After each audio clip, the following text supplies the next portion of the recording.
Hello everyone, welcome to this my YouTube channel.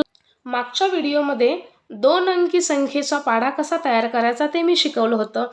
तर छोट्या मुलांमध्ये एक कॉमन प्रश्न मला बघायला मिळाला की छोटे मुलं पाठ करण्याचा प्रयत्न करतायत पण त्यांना पाढा लक्षात राहत नाही किंवा जास्त काळासाठी लक्षात राहत नाही, पाढा पाठ करूनही लिहिता येत नाही. तर त्यांनी विचारलं मला की मॅडम अशी काहीतरी ट्रिक सांगा, जर आम्हाला पाढा नाही आठवला तर आम्ही कसा लिहायचा. मग मी त्यांना एक ट्रिक सांगितली आणि ती ट्रिक त्यांना आवडली आणि नक्कीच तुम्हाला सुद्धा आवडेल. तर काय होती ती ट्रिक की 1 डिजिटचा टेबल, म्हणजे सिनियर केजीच्या मुलाला, फर्स्ट सेकंडच्या मुलांना जर पाढे लिहायचे असतील 1 डिजिटचे 1 ते 9 पर्यंतचे पाढे लिहायचे असतील तर 1 2चा जरी त्यांना टेबल येत नसेल तरी सुद्धा ते टेबल लिहू शकतात. तर ते कसा लिहितात, एक छोटीशी ट्रिक आहे, नक्कीच तुम्हाला आवडेल. आवडली तर लाईक करा, शेअर करा आणि सबस्क्राईब करायला विसरू नका. ठीक आहे, तर त्यासाठी फक्त 8 एवढीच आहे. 1 ते 10 पर्यंत उजळणी येणं गरजेचं आहे. आता 1 ते 10 पर्यंत उजळणी येत नसेल तर तुम्ही पहिले काय करा, 1 ते 10 पर्यंत उजळणी शिकून घ्या. ठीक आहे, तर सिम्पली काय करायचं, 1 ते 10 पर्यंत लिहून घ्यायचे. 1 2 3 4 5 6 7 8 9 10. आता बघा, 1 मध्ये 1 ॲड केल्यावर किती होतो, 2. तर या ठिकाणी 2 + 3 + 4 + 5 + 6 + 7 + 8 + 9 + 10. म्हणजे प्रत्येक नंबरमध्ये कोणताही टेबल तयार करत असताना प्रत्येक नंबरमध्ये 1 ते 10 पर्यंतचे नंबर आपल्याला ॲड करायचे. जसं की या ठिकाणी +2 2 + 2 किती होतात, 4. 3 + 3 किती होतात, 6. ठीक आहे, आता जास्त मोठी संख्या असेल तर काउंट करायचं असेल तर ते पण सोपी टेक्निक सांगते. समजा इथं 4 आहे, 4 आहेत ना, 4 प्लस करायचे तर काय करायचे, 4 5 6 7 8. असंही आपल्याला माहिती आहे, 4 + 4 8, 5 + 5 10, 6 + 6 12, 7 + 7 14, 8 + 8 16, 9 + 9 18, 10 + 10 20. जर मुलांना असं ॲडिशन करता येत नसेल तर सोपी टेक्निक अशी आहे की 1 मध्ये 1 ॲड केल्यावर 2 होतात, 2च्या नंतर 3 4, 3च्या नंतर 4 5 6, 4च्या नंतर 5 6 7 8, 5च्या नंतर 6 7 8 9 10, 6च्या नंतर 7 8 9 10 11 12. त्या ठिकाणी त्याच्यानंतर 7, इथं किती येतील तर 7च्या नंतर किती येतात, 8 9 10 11 12 13 14. 8च्या नंतर काउंट करायचं, 9 10 11 12 13 14 15 16.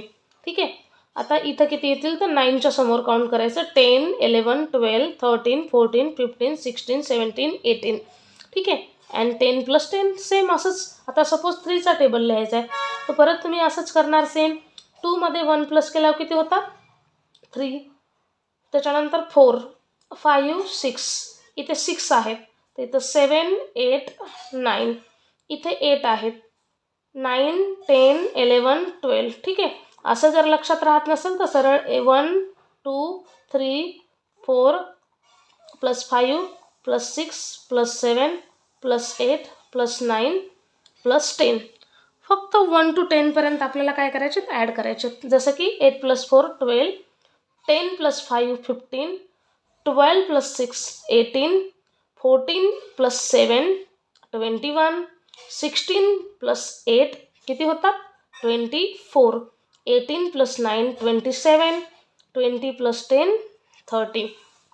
अशा प्रकारे तुम्ही कोणताही पाढा समोरचा प्रिव्हियस टेबलचा यूज करून नेक्स्ट टेबल तुम्ही तयार करू शकता. फक्त काय करायचं आहे, 1 to 10 त्याच्यामध्ये काय करायचे आहेत, ॲड करून. म्हणजे 1 + 1 + 2 + 3 + 4 + 5 + 6 + 7 + 8 + 9 + 10. ठीक आहे, तर या ठिकाणी 3 + 1 4, 6 + 2 8, 9 + 3 9 + 3 12, 16 20 24 28 32 27 आणि 9. असं जर येत नसेल तर असं काउंट करू शकता तुम्ही, 27 28 29 30 31 32 33 34 35 36 अँड 30 + 10 40. ठीक आहे, तर अशा प्रकारे काय करू शकता, टेबल तयार करू शकता. जसा 4चा आहे तर 5चा टेबल तुम्ही तयार करा बघू. ठीक आहे. याच्यामध्ये 1 to 10 पर्यंत आपल्याला काय करायचं आहे, प्लस करायचं आहे. तर अशा पद्धतीने तुम्ही 1 डिजिटचाच नाही तर 2 डिजिट 3 डिजिट कोणताही टेबल तयार करायचा असेल तर प्रिव्हियस टेबलमध्ये 1 to 10 पर्यंत नंबर ॲड करून तुम्ही कोणताही टेबल तयार करू शकता. ते 1 डिजिटची फक्त मर्यादित नाही तर कोणत्याही डिजिटच्या टेबलमध्ये 1 to 10 पर्यंत नंबर ॲड केले तर नेक्स्ट टेबल तयार होऊ शकतो. तर अशी होती ही छोटीशी ट्रिक. आवडली तर नक्कीच लाईक करा, शेअर करा आणि सबस्क्राईब करा. ओके, तर भेटूया तशाच नवीन ट्रिकमध्ये. Bye, see you.